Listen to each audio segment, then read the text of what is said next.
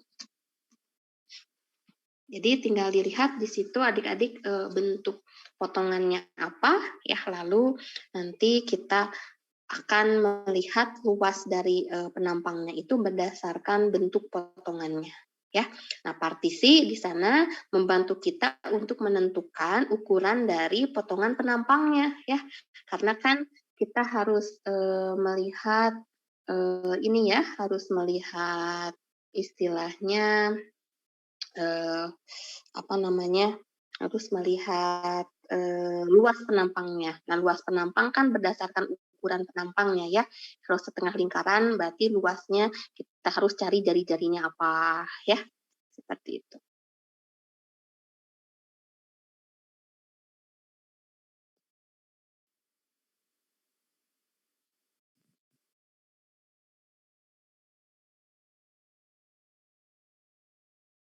Permisi, Bu. Mhm.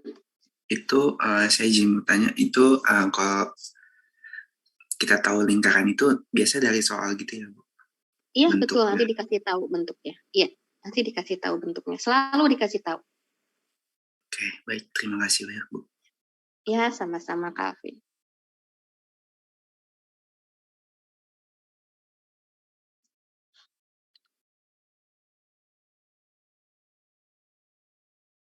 Oke. Nah, ini.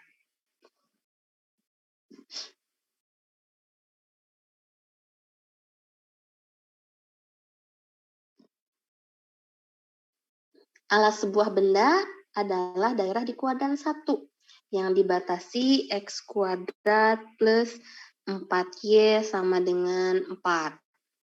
Sumbu X dan sumbu Y, lalu penampang yang tegak lurus sumbu Y, berarti sekarang penampang tegak lurus sumbu Y. Tegak lurus sumbu Y berarti potongannya itu horizontal ya.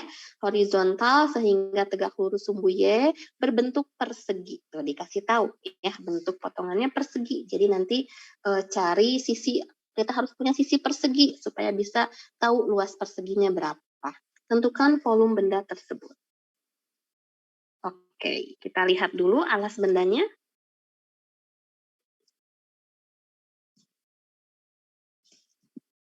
Alas bendanya itu dari kurva X kuadrat plus 4Y sama dengan 4, jadi Y sama dengan 1 min 1/4 X kuadrat ya. Oke, jadi parabola berpotongan di Y sama dengan 1. Oke, nah kurang lebih seperti ini ya. Ini sumbu X, sumbu Y di kuadran 1 kan ya disebutnya. Oke. Di kuadran 1, jadi ini adalah Y sama dengan 1 min 1/4 X kuadrat ya. Oke. Nah, titik potong X-nya ini berapa ya?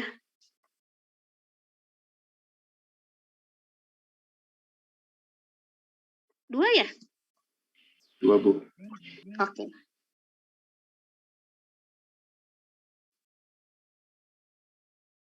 Oke, nah karena potongannya tegak lurus sumbu Y, berarti kita ambil horizontal ya. Nah ini potongannya. Jadi kita potong-potong, ya, kita potong-potong. Nah di atas potongan ini bentuknya adalah persegi. Jadi saya pindahkan potongannya ke sini. Nah ini potongan yang tadi kita pindahkan. Nah atasnya itu potongannya bentuknya persegi. Nah, jadi kira-kira seperti ini.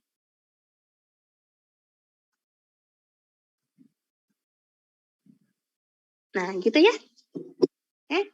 Jadi dari potongan ini atasnya bentuknya persegi. Nah, ini potongannya ada di alasnya. Nah, berarti kita tahu panjang dari potongan ini, yaitu ini, adalah sisi dari persegi. Setuju?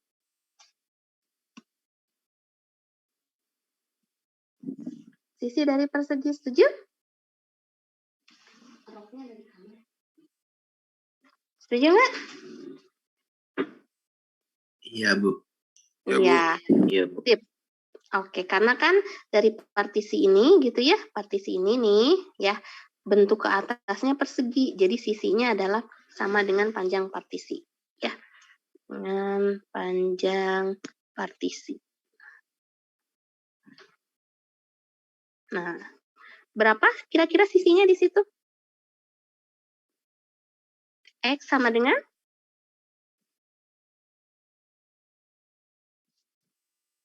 akar Akar 4 dikurang 4Y. akar 4 dikurang 4Y, betul. Jadi ini adalah sisinya X sama dengan akar 4 min 4Y. Ya, ini ketebalannya delta Y. Jadi, di sini dengan metode irisan sejajar, kita dapatkan di situ delta VI-nya itu dihampiri oleh luas persegi kali ketebalan. Yaitu akar 4 min 4Y dikuadratkan ya. Luas persegi kan sisi dikuadratkan, dikalikan ketebalannya delta Y. Oke. Tinggal nanti menarik luasnya. Maka diperoleh V sama dengan integral 0 sampai 1 ya. Karena daerah alasnya batas Y-nya 0 sampai 1 dari 4 min 4Y dy. Betul ya? Akar dikuadratkan jadi 4 min 4Y. Ya, seperti itu. Jadi tinggal dilanjutkan ya. Begitu mungkin untuk metode irisan sejajar ya. Yang penting di sini adik-adik identifikasi partisinya apa dari keterangan ya, penampangnya, pemotongannya itu tegak lurus terhadap sumbu apa. Tegak lurus terhadap sumbu Y berarti partisinya horizontal, tegak lurus terhadap sumbu X partisinya adalah vertikal. Nah, nanti perhatikan ya bentuk potongannya itu apa dari alas yang kita peroleh. Nah, bentuk ke atasnya ini seperti apa? Kalau bentuk persegi, berarti ini ke atasnya bentuk persegi. Ya, bisa difahami?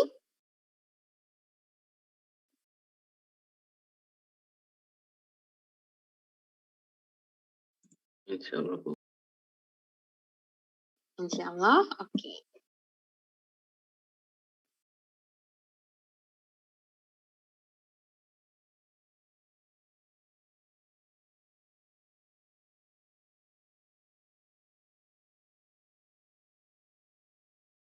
Kalau misi Ibu izin bertanya. Iya, Calvin silakan.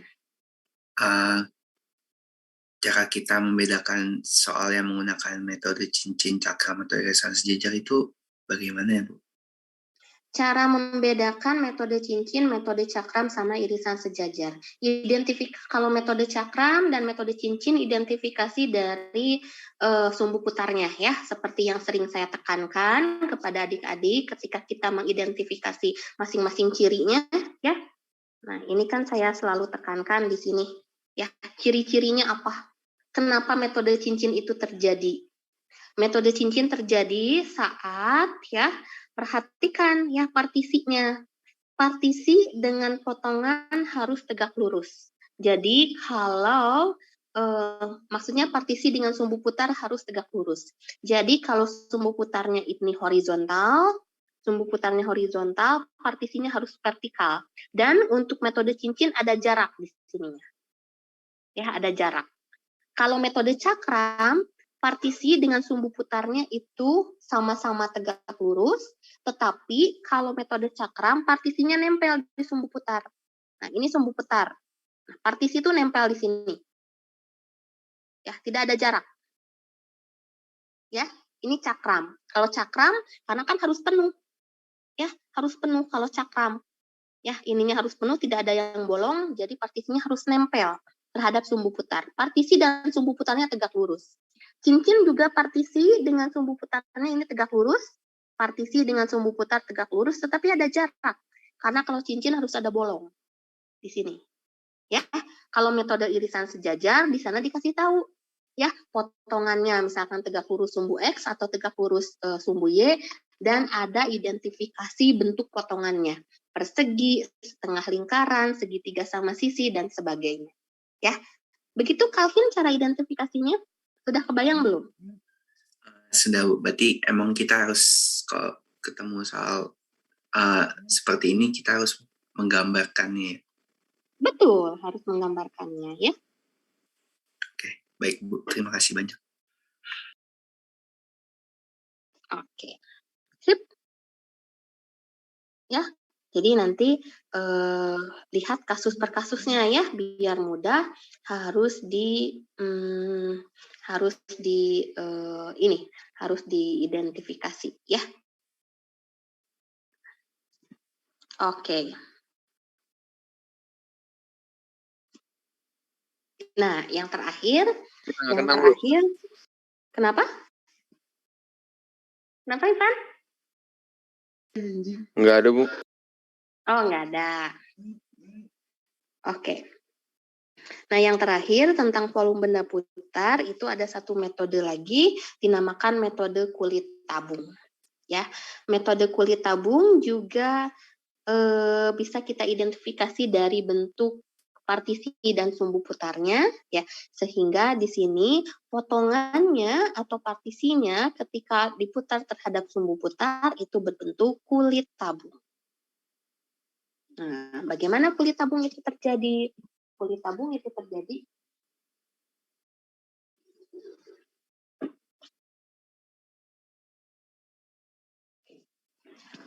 metode kulit tabung itu terjadi saat partisinya sejajar terhadap sumbu putar.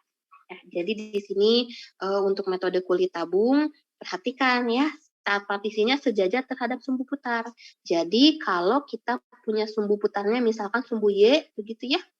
Kalau kita punya sumbu putarnya sumbu Y berarti partisinya harus tegak. Ya, karena sekarang di metode kulit tabung, partisi dengan sumbu putar di sini sejajar. Ya. Nah, sehingga ketika benda ini diputar, ya, menjadi sebuah tabung, ya, tengahnya kosong, tapi di sini ada satu isian gitu ya, isian yang dia memenuhi seperti kalau kita lihat dari depan gitu ya, depan isian tabung itu berbentuk daerah D yang kita definisikan tadi. Nah, ya, ketika partisi ini diputar terhadap sumbu Y, partisi warna biru ini diputar terhadap sumbu Y, kita putar ya, maka bayangannya itu akan membentuk suatu kulit tabung tapi kulitnya saja, jadi tengahnya kosong. Ya, karena ini berupa kulitnya saja, jadi ya kulit tabung itu digunting sehingga membentuk lembaran tipis.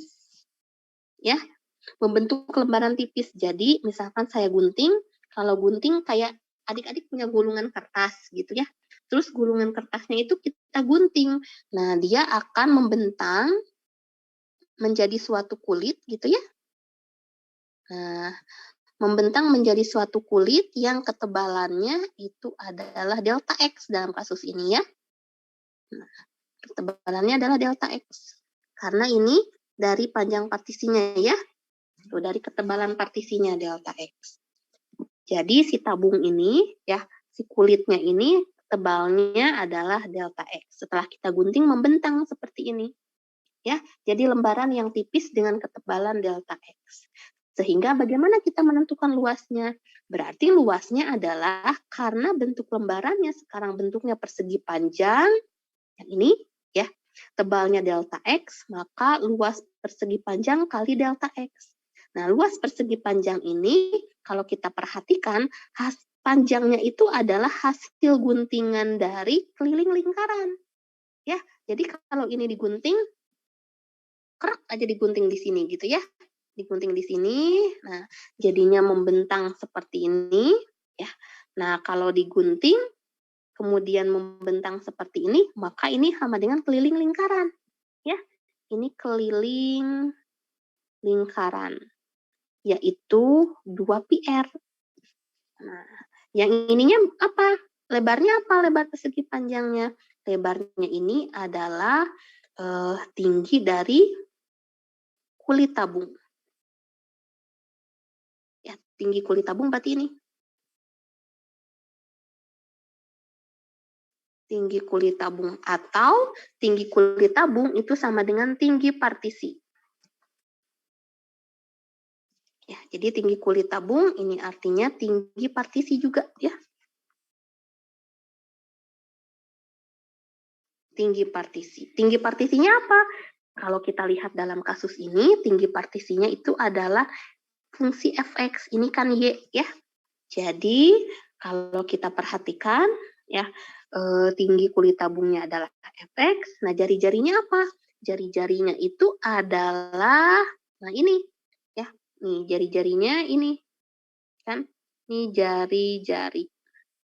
Jari-jarinya itu setara dengan jarak dari partisi ke sumbu putar. Ini R ya. R, jari-jari, jarak partisi ke sumbu putar. Dalam hal ini, R-nya itu adalah X. Ya, X. R-nya itu sama dengan X, jadi kita dapat 2πx. Sehingga luasnya delta V-nya adalah 2πx kali fx ya. 2πx kali fx dikalikan ketebalannya jadinya 2πx fx delta x. Sehingga di kulit tabung ini adik-adik harus perhatikan ya. Jari-jari yaitu jarak partisi ke sumbu putar, kemudian tinggi partisi itu akan kita jadikan sebagai tinggi dari kulit tabung. Kemudian ketebalan dari delta X-nya atau delta Y-nya yang nanti bergantung pada sumbu putarnya apa. Di dalam metode kulit tabung ini sumbu putarnya harus sejajar dengan partisinya ya. Jadi nanti lihat dulu sumbu putarnya, disitulah kita ambil partisinya, vertikal atau horizontal. Ya, seperti itu catatannya ya. Saya ulangi sekali lagi ya.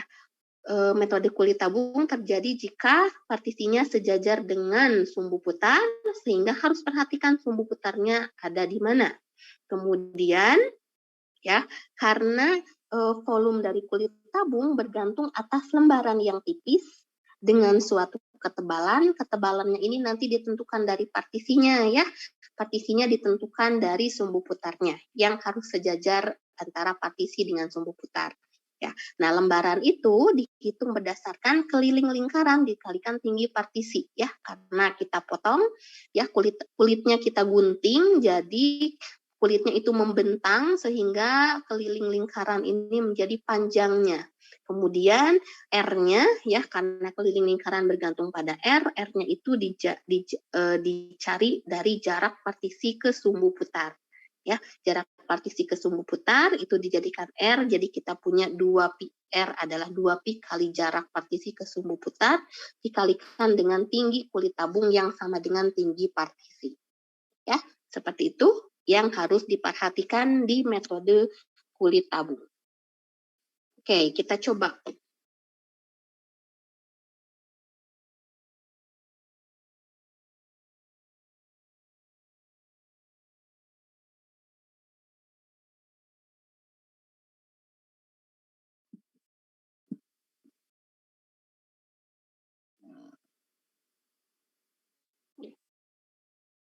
Tentukan volume benda putar yang terjadi jika daerah D yang dibatasi Y sama dengan 1/X.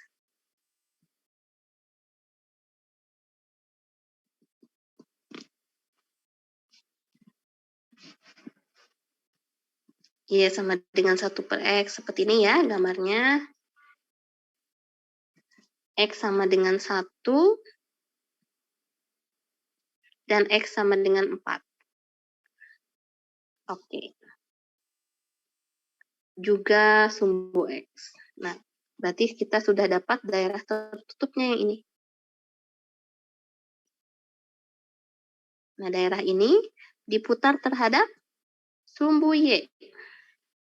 Oke. diputar terhadap sumbu Y ya.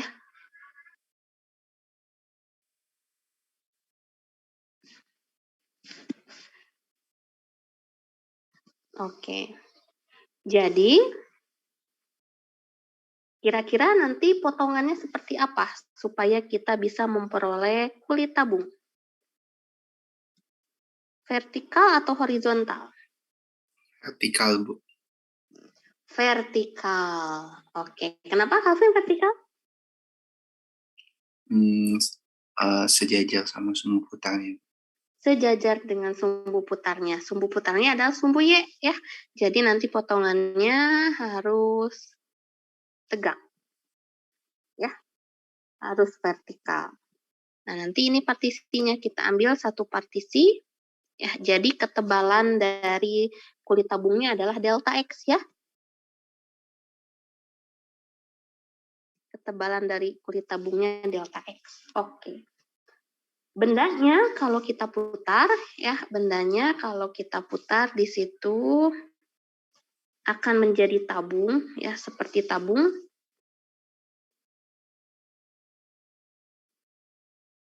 Ya. Seperti tabung. Nah, karena kita punya daerahnya seperti ini. Ya. Nah, maka kita akan memperoleh bendanya itu seperti berikut.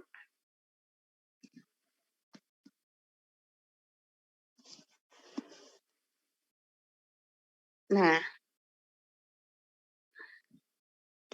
ya, seperti itu. Nah, tadi yang penampang tadi, yang ini, maksudnya daerah D-nya yang ini, kalau diputar kita juga punya irisan di sebelah sini. Nah, jadi bendanya itu adalah yang sekeliling ini ya.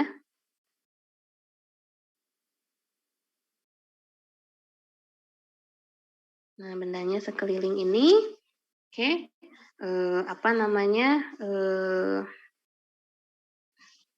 Di sininya juga ada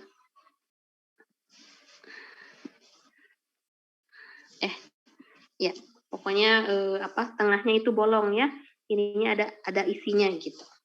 Oke, saya tandai yang ini aja deh, yang bentuk irisan dari daerahnya saja ya. Nah, seperti itu.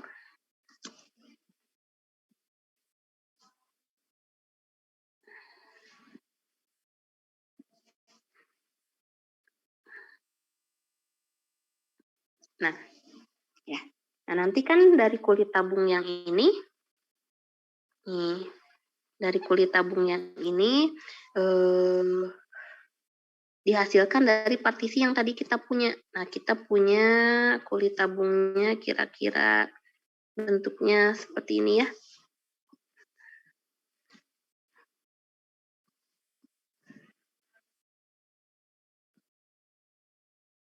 Nah, ini tipis sekali kulit tabungnya itu.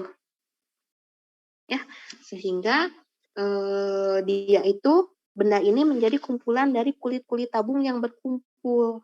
Ya, kumpulan dari kulit-kulit tabung yang berkumpul, karena dia seolah-olah misalkan kumpulan dari lembaran-lembaran tipis yang digulung gitu ya. Jadi kulit tabung ini berkumpul gitu ya sampai dengan membentuk benda tersebut, terus aja seperti ini ya. Nih bentukan dari kulit-kulit tabung gitu ya yang dikumpulkan, jadinya membentuk seperti benda ini. Nah, kita ambil satu kulit tabungnya ya. Kita ambil satu kulit tabungnya yang berasal dari partisi yang kita punya.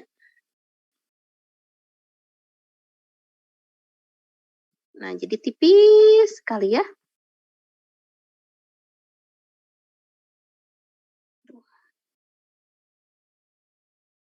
Nah, tipis sekali. Asalnya kan partisinya yang ini. Oke. Karena diputar, ya. Jadi dia membentuk suatu kulit tabung, bayangan dari perputaran si partisi yang ini. Ya. Oke. Nah, ketebalannya delta X. Nah, jari-jarinya tadi mana? Ya, jari-jarinya itu adalah jarak dari sumbu putar ke partisi.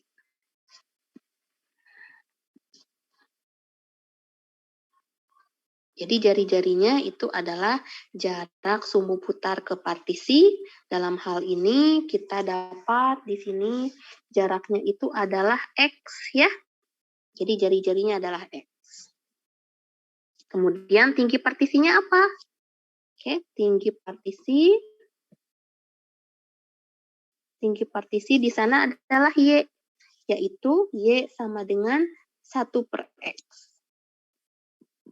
Ya, sehingga kalau kita potong kulit tabungnya, nih, jadi seperti ini. Ya, kulit tabungnya dipotong jadi lembaran tipis dengan ketebalan delta X. Ya, panjangnya ini adalah keliling lingkaran, yaitu 2πr. 2πr itu sama dengan 2πx ya. Kemudian di sini tingginya adalah 1/X.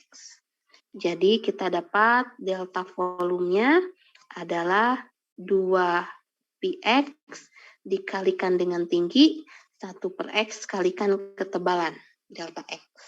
Ya, sehingga kita dapat hasilnya adalah 2π kali delta X. Maka ketika kita memperoleh volumenya, yaitu integral 1 sampai 4, ya, selang X yang melingkupi daerah tersebut, 2π dx, yaitu 2πx, kita evaluasi di 1/4. Maka kita peroleh 8π dikurangi 2π adalah 6π. Ya, seperti itu. Jadi setelah memperoleh kulit tabungnya, di sini yang penting jari-jarinya ya. Nah, jari-jarinya tuh yang ini. Ini R, berarti ini tingginya ya. R-nya kita peroleh dari jarak partisi terhadap sumbu putar. Nah, ini sumbu putarnya sumbu Y. Nah, jarak ke partisinya itu kan X ya. Karena partisinya ini berada di titik X. Jadi jarak partisinya adalah X.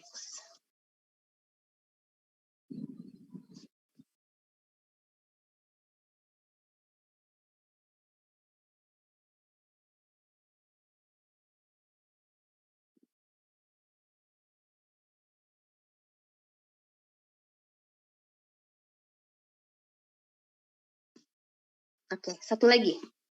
Yang ini.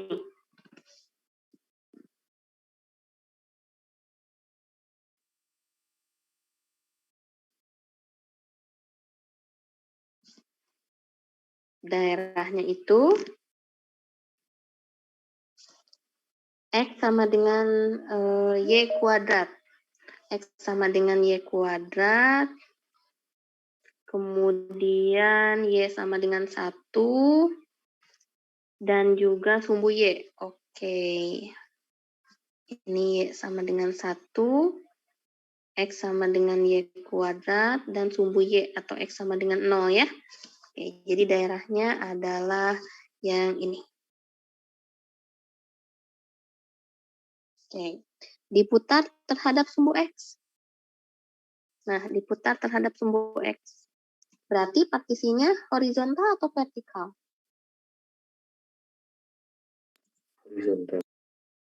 Horizontal. Oke. Nah, ini partisinya. Ya, sehingga nanti kita dapat bentuk kulit tabungnya itu adalah tabung yang horizontal ya. Nah, yang seperti ini.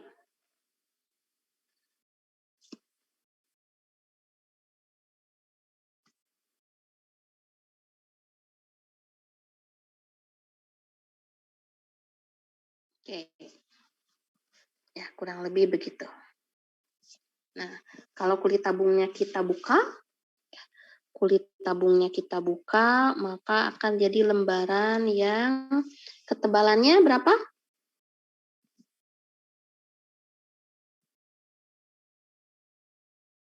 Lihat partisinya ketebalannya berapa? Ini? Iya bukan, Bu. Delta? Delta Y. Iya, delta Y. Oke, ketebalannya delta Y. Nah, ini panjang partisinya, ya. Ini panjang partisinya. Nah, panjang partisinya berapa? Nih. Panjang partisi ini adalah X, ya. 1 bukan, Bu? X panjang partisi. Jarak dari sumbu Y ke sini. Apa panjang partisinya? Y kuadrat. Bu. Y kuadrat, Bu. Y kuadrat. Oke. Panjang partisinya X sama dengan Y kuadrat, ya, di situ. Karena jarak terhadap kurva X sama dengan Y kuadrat. Ini panjang partisinya. Jari-jari sekarang. Jari-jari, ini kan jadinya 2 PR, ya. 2 PR, jari-jarinya adalah Y, bukan. Y, oke. Nah, ini jari-jarinya. Y, ya. Jadi 2 PY. Oke, jadi kita punya di sini jari-jarinya adalah Y, panjang partisinya adalah Y kuadrat. Sip. Jadi delta VI kita hampiri dengan 2 PY dikalikan panjang partisi kali ketebalannya. Jadi kita punya 2 PY pangkat 3 delta Y. Sehingga V-nya adalah integral Y-nya 0 sampai 1, ya. 0 sampai 1, 2 PY pangkat 3 DY. Nah, nanti dilanjutkan, ya, untuk dapat hasilnya. Seperti itu. Ya, jari-jari jarak dari partisi ke sumbu putar itu adalah Y, karena sekarang partisinya terletak di 1 titik Y, begitu, ya. Jadi jarak terhadap sumbu putarnya di sini adalah Y, panjang partisinya, ini panjang partisinya itu adalah X sama dengan Y kuadrat, karena jarak dari sumbu Y ke kurvanya itu adalah X sama dengan Y kuadrat. Ya. Nah, ini kan panjang partisi. Nah, ini jari-jari. Ini Y, ini X sama dengan Y kuadrat. Ya. Nah, dipotong jadi kayak gini. Ininya dipotong. Jadi dia terbuka, gitu ya, terbuka. Kalau ini digulung jadi ini, gitu. Ini digunting jadi ini. Begitu, ya. Oke. Nah, besok kita latihan lagi mungkin 1 soal sebelum masuk ke bahasan yang lain, ya. Tapi di sini adik-adik bisa mengidentifikasi kalau kulit tabung itu partisinya sejajar dengan sumbu putar, ya. Di kulit tabung karena kita memperhatikan 2 PR kali tinggi partisi atau panjang partisi, nah jari-jarinya dihitung dari jarak partisi terhadap sumbu putar, dan panjang atau tinggi partisinya itu kita hitung berdasarkan fungsi, ya, fungsi yang membatasi daerah D-nya. Istilah panjang partisi di sini biasanya saya gunakan untuk partisi yang horizontal, ya. Kalau tinggi partisi saya gunakan untuk yang vertikal, ya, supaya tidak tertukar, ya. Tinggi atau panjang partisi. Jadi nanti kita perhatikan batas-batas fungsi-fungsinya di situ, ya. Tapi yang paling penting di sini hati-hati mendefinisikan R-nya, ya. Di kulit tabung ada jari-jari yang merupakan jarak dari partisi ke sumbu putar. Oke. Nah, di sini ada soal yang bisa adik-adik kerjakan sebagai latihan. Nah, nanti ini soal ini kita akan kerjakan dengan berbagai metode, ya.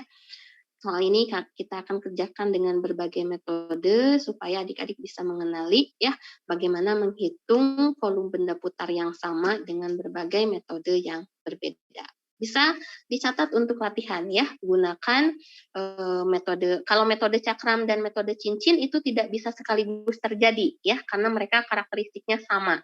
Jadi metode cakram atau metode cincin itu salah satu saja ya. Kalau metode kulit tabung itu bisa kita kombinasikan, bisa dihitung antara cakram dan kulit tabung atau cincin dan kulit tabung gitu. Tapi metode cakram dan cincin tidak akan pernah terjadi dalam satu kasus gitu ya. Kalau kulit tabung dan cincin saja atau kulit tabung dengan cakram saja itu bisa, tergantung dengan nanti partisi yang kita ambil ya. Tapi karena cakram dan cincin satu karakteristik, hanya bedanya di cincin ada jarak gitu ya, maka tidak akan mungkin terjadi secara bersamaan. Oke ya, hari ini saya cukupkan sekian dulu karena waktunya juga sudah habis. Adik-adik juga harus kuliah untuk berikutnya ya. Nah, besok kita lanjutkan ya, karena Rabu, Kamis, Jumat itu ada tur kampus, jadi kuliah di hari Rabu kita akan ganti menjadi besok sore. Ya, besok sore kita akan mengaplikasikan integral di kasus pusat massa dan juga kerja. Nah, hari ini saya cukupkan sekian dulu. Ya, terima kasih adik-adik atas perhatiannya. Mungkin kalau ada pertanyaan, satu pertanyaan aja. Kalau ada yang ingin menanyakan, silakan.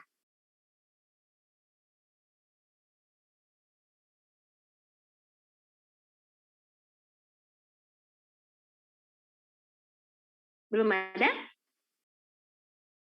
Oke, kalau tidak ada, kita cukupkan sekian ya. Terima kasih semuanya, selamat beraktivitas, sehat selalu dan semangat selalu. Ya, selamat pagi, terima kasih. Silakan, boleh meninggalkan ruangan Zoom. Terima kasih banyak, Bu.